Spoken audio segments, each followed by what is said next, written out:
Hi everyone, today we will explain lesson 3.4, which is about free falling objects. The first information that you have to keep it with your mind that all free falling objects, they do acceleration. So I have a certain acceleration. This acceleration is against Earth or toward Earth. Now, the scientist Galileo Galilei is the first one who say that all objects reach Earth at the same moment, and some of the people they neglect what did he say, but actually this is true. Why? Because when I'm talking about acceleration to Earth or against Earth here, I'm talking about acceleration that depends on gravity. And you know that the gravity, in most cases, we can accept it as a certain number. So for you, we will accept the gravity as 9.8 meter per second square, and it has an abbreviation of g instead of using a as general acceleration. So we will say that g is the acceleration of the gravity, and it's equal to 9.8 meter per second square. Why does the gravity has a certain acceleration? Because it has a certain mass, and we know that all objects that has mass, they have or they can attract other objects. So because of this, it can attract, and we call this attraction by gravity. Due to the huge mass of the Earth, this attraction or this gravity can affect us as humans if we compare the size or if we compare the mass. Now, in general, the amount of g is equal to 9.8 meters per second square. But sometimes, in order to make it easier or in order to understand it more, they say that we will give it a sign. So when I say that the sign, it depends on you. You can make it positive when something goes up, or you can make it negative when something is going down. It will be given to you. For example, if we say that something is going down or free fall, we will say that the acceleration will have a value of 9.8. I will make it as positive, for example.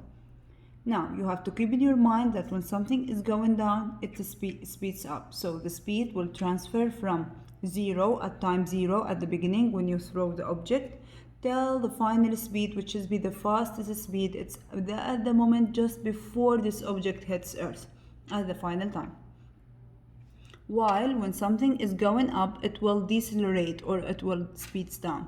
It will speed down. Why it will speed down? Because it will transfer from the highest speed that it will be thrown with or it will bounce back with to the lowest speed at the top, to the highest elevation, which will equal to 0 at the final.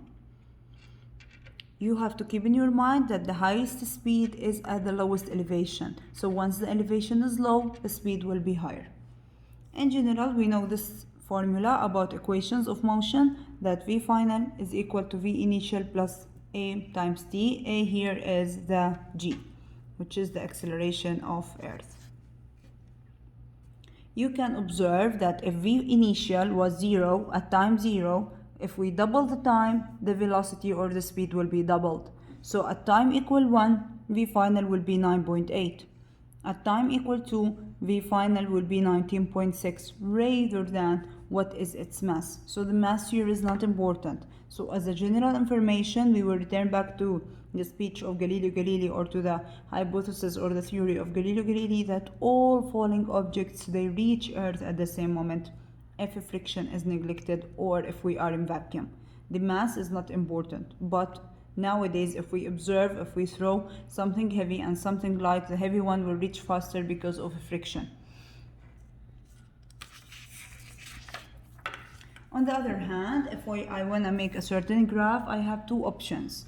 If I take the downward direction to be as a positive direction, I will have this slope or I will have this graph for an object that falls and then bounces back.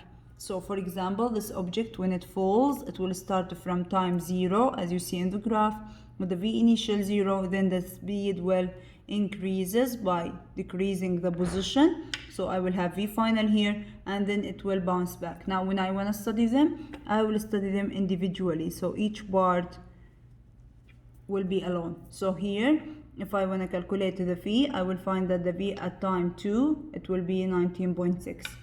Here, if I want to calculate the time, I will see 6 minus 4, so the time also is 2, so it's the same speed. So you have to observe that at the same moment, If I have the same elevation, I will have the same speed. At the same height, the same speed, even if it falls down or bounces back. The last information is if I make it the opposite, if I want to make the upward one as the positive direction, immediately I will have something positive to this graph. Here we have something opposite, so we can find here that at this moment this object is going up and now it's going down. So here I have V final, which is the maximum. At the last time I have here V initial, that's equal to V final, and here I have these two ones that they are the maximum, and V here will equal to 0 or almost 0 when I have the highest elevation. So here when I'm talking the upward one to be positive, and here when I'm talking the downward one to be positive. It depends on the question and the scenario that we will follow. That's it for this lesson.